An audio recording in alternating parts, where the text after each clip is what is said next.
পৈশাচিকতা এবং নির্মমতার সব সীমা যেন ছাড়িয়ে গেছে। পুরান ঢাকায় বুধবার নৃশংসভাবে খুন হন ব্যবসায়ী সোহাগ। এই ঘটনায় গ্রেফতার হয়েছে 4 জন, বাকিদের ধরতে চলছে জোর অভিযান। জড়িত যুবদল, ছাত্রদল এবং স্বেচ্ছাসেবক দলের 4 কর্মীকে আজীবন বহিষ্কার করা হয়েছে।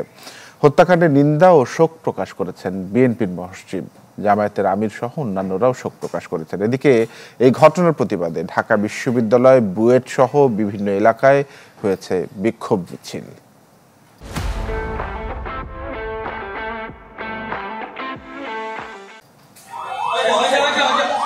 এমন নৃশংসতার ঘৃণা জানানোর কোনো ভাষা হয় না।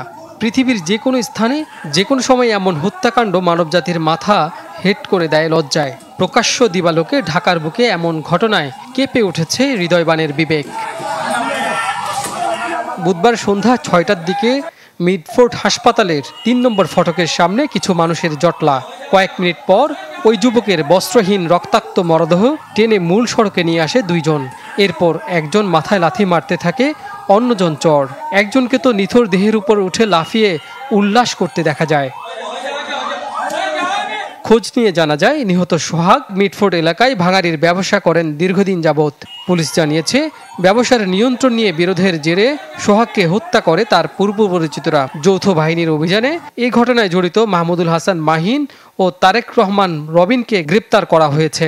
এছাড়া আরও 2 জনকে গ্রেপ্তার করেছে র্যাব। একজনের কাছে পাওয়া গেছে একটি পিস্তল। গ্রেপ্তার 2 জন ছাড়াও এই ঘটনায় আরও অনেকেই জড়িত।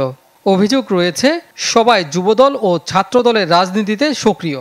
এই ঘটনার যে মূল নায়ক, যে ঘটনাটা অর্গানাইজ করছে, আমাদের কাছে প্রাথমিকভাবে আমরা বুঝতে পেরেছি বা জানতে পেরেছি মঈন নামে একজন, তাকে সহ আরেকজনকে তারেক নামে একজনকে অ্যারেস্ট করা হয়েছে। এই যতজনই আছে আমরা সবাইকে আইডেন্টিফাই করতে পারছি। 10 থেকে 12 জনের মতো, 12 থেকে 13 জনের মতো আইডেন্টিফাই করছি।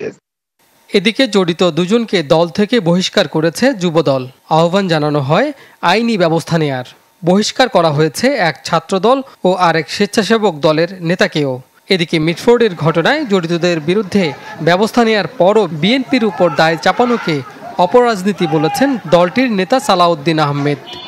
বিভিন্ন বিচ্ছিন্ন ঘটনার দায় দায়িত্ব দলের উপরে চাপানোর একটা অপরাজনীতি আমরা দেখতে পাচ্ছি, এবং এটা আমার মনে হয় একটা নোংরা রাজনীতির চর্চা করতে পারে। যেখানে আমাদের দলের অবস্থান পরিষ্কার, তাদেরকে আজীবনের জন্য বহিষ্কার করা হয়েছে। সাথে সাথে নৃশংস এই ঘটনায় ঢাকা বিশ্ববিদ্যালয় সহ দেশের বিভিন্ন স্থানে বিক্ষোভ করেছে বেশ কয়েকটি সংগঠন।